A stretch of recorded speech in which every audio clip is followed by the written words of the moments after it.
Sa mga katagang binanggit ni Gregorio sa lugar na yun kung saan nagaganap ang labanan, ay lumabas ang mga kampo ng kadiliman sa pagsumun nito. Ngunit ito na ba talaga ang magiging huling laban ng Magtiyo noon na naisadlak pala sa isang huwad na katotohanan? Mga kabagis, umpisahan ng pagganahin ang ating mga imahinasyon sa paki ng subscribe button. Salamat! Pero sa paglitaw ng maraming kalaban na mga aswang ay hindi mo kakikitaan ng takot si Kael sa kanyang paglalakad. Hindi nga ito natigil sa paglalakad nito Bagkus ay dumiretso lang ito na kalmado pa rin, ngunit halata mong hindi ito nagpapabaya sa gagawin niyang kilos. Nang sa kumpas ni Gregorio ng kanyang sibat sa ere, ay biglang inatake ng isang lipad na aswang si Kael, ngunit sa pagbulusok noon ng napakabilis sa kanya,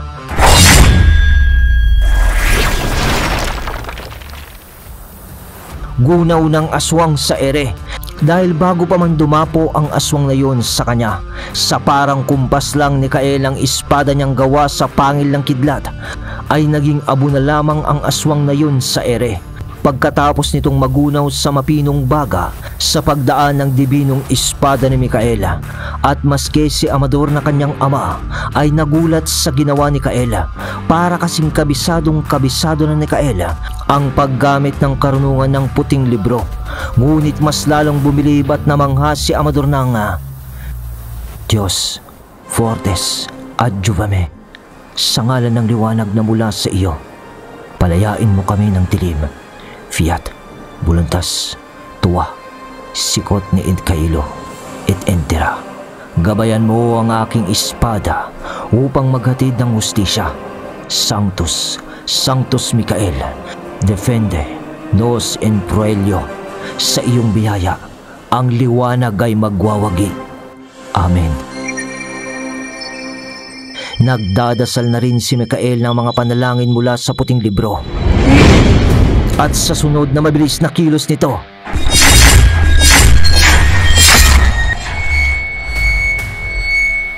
lima agad ang nagunaw na aswang sa mabilis na pagtabas ni Kael sa katawan ng mga ito. Ngunit puputulin muna natin ang katuloy ng mga pangyayari dito, sapagkat habang nagaganap ang tunggalian sa Bacolod ay bumalik naman tayo sa mansyon ng mga salandig, dahil Senyor! Senyor Lucero! Isang sigaw mula sa labas ng pintuan naman ng mga salandig ang gumambala sa pamamahinga nila ng gabing iyon. Dahil habang nakikipaglaban ang dalawang dalagit sa Bacolod ay sa pagbukas ng pintuan ng mga salandig, Isagani, bakit ka duguan? Anong nangyari sa'yo?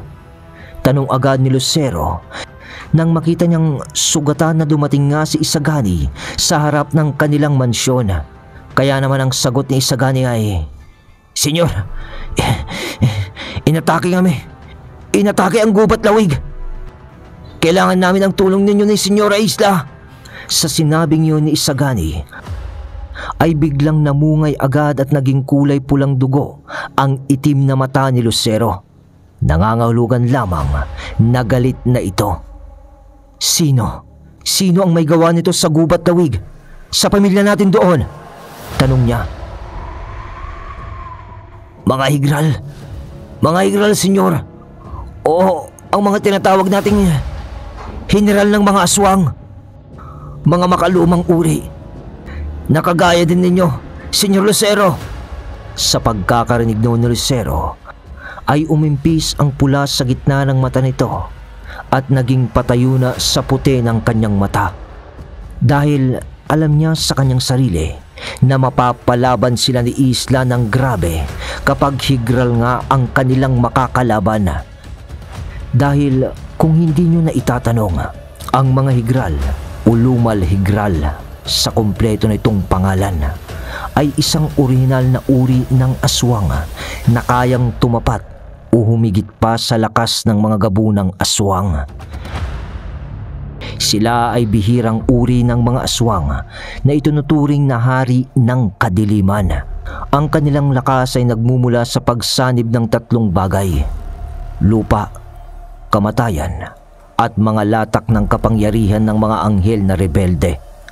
Ang balat nila ay parang bakal na hindi tinatablan ng karaniwang armas, ngunit kumikinang kapag tinatamaan ito ng liwanag ng buwan.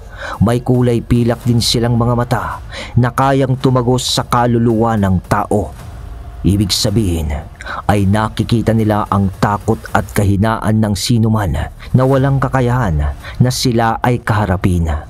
At kung sakaling masugatan mo naman sila, sa ilang minuto lamang ay kaya nilang maghilom. Ang mga higral ay sinilang mula sa mga latak ng kapangyarihan ng mga itinakwil na anghel. Ang mga nahulog mula sa langit, kagaya ng mga engkanto. Ang kaibahan lamang ay nasa pisikal sila na anyo. Matapos ang matinding digmaan sa pagitan ng liwanag at kadiliman, nang manaig ang hukbo ng mga banal na anghel, ang mga itinakwil ay tinapon sa kailaliman. Ngunit hindi lahat ng kanilang kapangyarihan ay nawala kasama nila. Sa lupa, ang mga nalalabing enerhiya ng mga nahulog na anghel ay sumanib sa kaguluhan ng kalikasan. Ang puwersang ito ay nakasipsip ng galit, bighati at kawalan ng pag-asa ng sangkatauhan, hanggang sa ito'y magkaroon ng sariling anyo. Ang mga latak ng banal at madilim na kapangyarihan ay lumikha ng nilalang na tinatawag ng mga sinaunang tao bilang higral.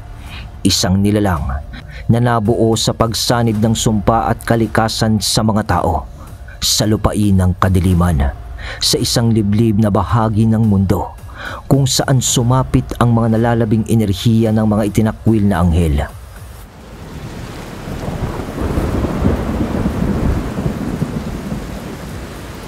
Sumiklab noon ang kakaibang mga bagyo at kidlat sa isang nayon ng mga tao sa gitna ng mga ito. Sa kanilang pagkamatay ay unti-unting nabuo ang isang katauhan sa mga namatay na tao o katawan na puno ng puwersa, ngunit walang kaluluwang nilalang. At ang mito ng pagkamatay ng mga itinakwil na anghel, ayon sa sinaunang alamat, bawat patak ng dugo ng isang nahulog na anghel ay may dalang kapangyarihan na maaaring magbago ng mundo na kinabagsakan nito. Ang higral ay nabuo sa mga patak na iyon at pinatibay ito ng sumpa ng mga natirang alaala ng digmaan. Ang kanyang diwa ay pinaghalong galit at kawalan ng pag-asa. Ngunit sa kaloob-looban niya ay may bahid ng kasaysayan ng liwanag, isang paradoksa na nagbibigay sa kanya ng lakas. Dahil sa kanyang pinagmulan, ang higral ay hindi lamang kaaway ng tao, kundi pati ng mga banal. Siya ang refleksyon ng pagkakamali ng langit at pagkakasala ng lupa. Isang nilalang na hindi dapat na nabuhay. Ngunit kahit ganun pa man, ay hindi natatakot sina Lucero sa mga ganung uri ng nilalang, sapagkat nasa kanila naman ang lakas at kapangyarihan ng mga sinaunang gabunan na halos kasing tulad na rin lang ng istorya kung saan nanggaling ang mga higral.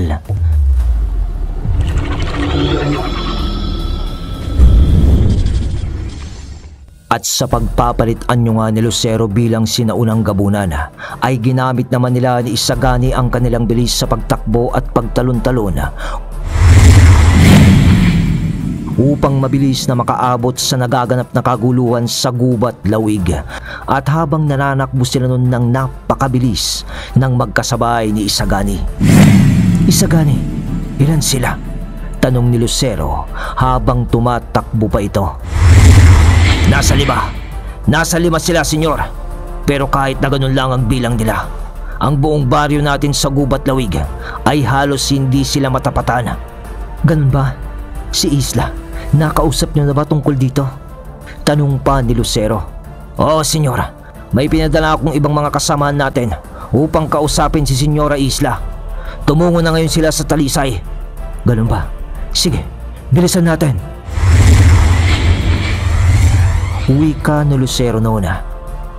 At habang nagpatuloy nga sila sa kanilang mabilis na pagpunta sa Gubat Lawig, ay naglalaro pa sa isip ni Senyor Lucero kung sino ang pasimuno sa mga pangyayaring ito sa pag-atake sa Gubat Lawig. At isa lang ang nasa isip nito noon na maaaring nakipag-usap sa mga higral. Yun ay si Erland ng Lumantao. At dahil nga dito ay sa mansyon naman tayo ng mga dalagit sa Talisay. Dahil habang tumatakbo na noon si Lucero, ay may dalawang lalang naman ang tumalon mula sa baba ng mansyon sa labas. At dumapo ang mga yun sa maliit na balkonahe ng silid ni Isla at ni Mikael. Nang dahan-dahan ang mga yun na binubuksan ng pintuan sa balkonahe papasok sa silid kung nasaan nga si Isla. Pero ang hindi naman alam ng mga lalang na ito ay sa lakas ng pakiramdam ni Isla sa paligid niya ay sa pag-apak pa lang ng mga nilalang na yun na nagtatago sa dilim sa bakuran ng mga dalagit. Pagbukas ng pinto ng isang nilalang sa balkonahe, tumilapon iyon at nalaglag mula sa ikalawang palapag ng mansyon. Ano? Uwi ka ng isang nilalang sa pagtalsik ng kasamahan nito. Anong ginagawa niyo dito, mga lumantao? Uwi ka ni Isla na nasaan nyo na noon ang pagiging sinaunang gabunan. Sabay sakal agad ni Isla sa isang lumantao o aswang nga na sulibnan. Sagutin mo ko, lumantao. Uwi ka ni Isla habang pahigpit ng pahigpit ang pagkakasakal nito sa lalaking sumadya sa kanilang bahay na parang may intensyon nga na masama. Nang biglang tatlong mga gabunan naman ang dumating at mabilis nilang pinatay ang isang sulibnan o lumantao sa baba, yung pinabagsak ni Isla kanina. At salita ng isdon ng, Senyora Isla, ipinadala kami ni Isagani upang humingi ng tulong sa inyo. Inaatake kami ng mga higral sa Gubat Lawig. Uwi ka noon ng isang gabunan. Ano? Uwi ka ni Isla, sabay talon nito mula sa balkonahe sa taas, kasabay ng sa pagbagsak niya ay dala pa rin nito ang sulibnan na hawak niya sa leeg at inuna niya yung ibinagsak sa lupa. Tunog ng lalang. Tiyak na may kinalaman kayo dito. Uwi ka ni Isla na nooy parang mas nagalit ito dahil sa balitang natanggap niya. Kaya nga't mabilis nilang iniligpit ang dalawang lumantao na pumunta doon na halos kasabay nga lang na dumating ng mga gabunan na kapamilya ni Isla. Di na ron nagpaalam si Isla sa biyanan nito sapagkat alam niyang hindi rin naman maiintindihan ni Senyora Celestina kung magpapaliwanag pa ito sa kanyang hakbang na gagawin. At nang gabi rin na yon, kasama rin ni Isla na naglakbay ang mga kapamilya nitong gabunan gamit ang kanilang kakayahan at tiyak na aabot din sila doon dahil sa bilis ng mga ito sa pagkilos.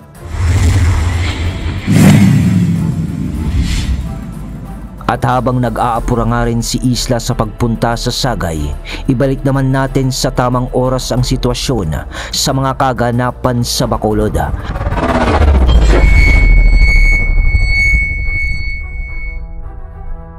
Pagkatapos ng ginawa ng espada ni Kael na halos sabay-sabay na ginunaw ang 5 aswang, ay halos napaatras na nun si Gregorio dahil nasaksihan nito naganap na ngang kontrolado ni Kael ang 6 na maestro sa karunungan ng puting libro. Dahil dito ay itinarak ulit ni Gregorio ang sibat nito sa lupa, kasabay ng pagdarasal nito ng mga kataga. Mabilis niya yung ginawa. Nang sa pakiramdam naman ni Kael na tatakas na si Gregorio, ay nag-apura itong atakihin si Gregorio. Ngunit humadlang naman ang mga aswang na lipad at lakad.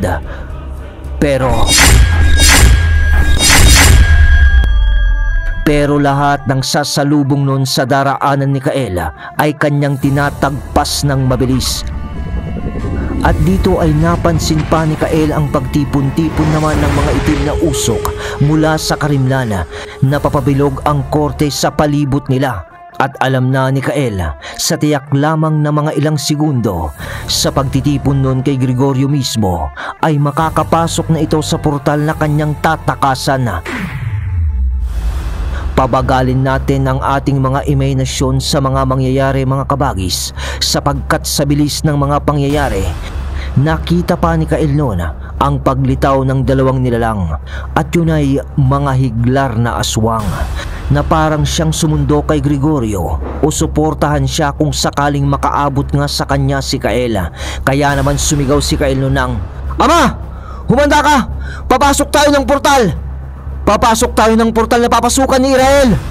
Sige anak!" Wika ni Amador, kasabay ng paggamit naman nito ng mga orasyon upang mas lalong mapabilis ang pagkilos nito sa pagsama sa kanyang anak. At nang nakadikit na nga si Amador kay Kael, "Sundan mo ko, ama!" Wika ni Kael. Kasabay ng pagtagpas niya ulit ng mga aswang na humaharang sa kanilang daraanan, at nasa likod naman nito ang kanyang ama na hinahampas ang sino mang aatake rin sa likod nila, hanggang sa mga ilang segundo rin lamang ay halos isang dipa na lang ang layo nila kay Gregorio, at papasalubong na ang napakadilim na usok na papabilog sa kanilang kinalalagyan.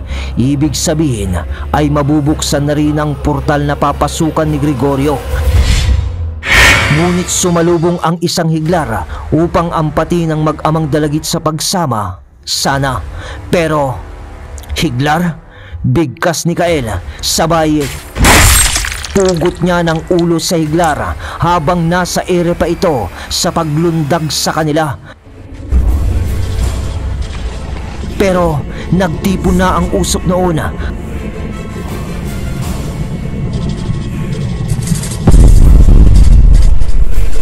At nakapasok na nga si Gregorio at ang isang higlar sa portal.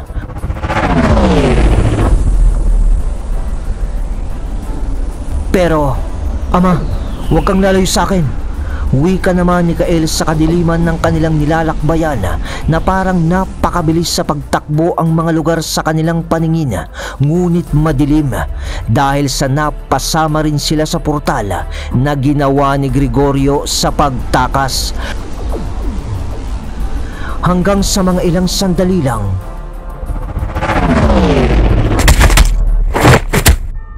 pagbagsak ng mag-ama sa harap ng isang lumang bahay na gawa lamang sa kahoy.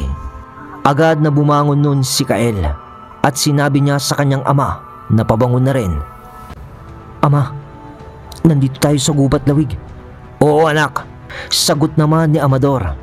Dito ay mabilis na nakiramdam nun si Kael kung saan din bumagsak si na Gregorio. "Ama, pumasok na tayo sa portal ng lumang bahay."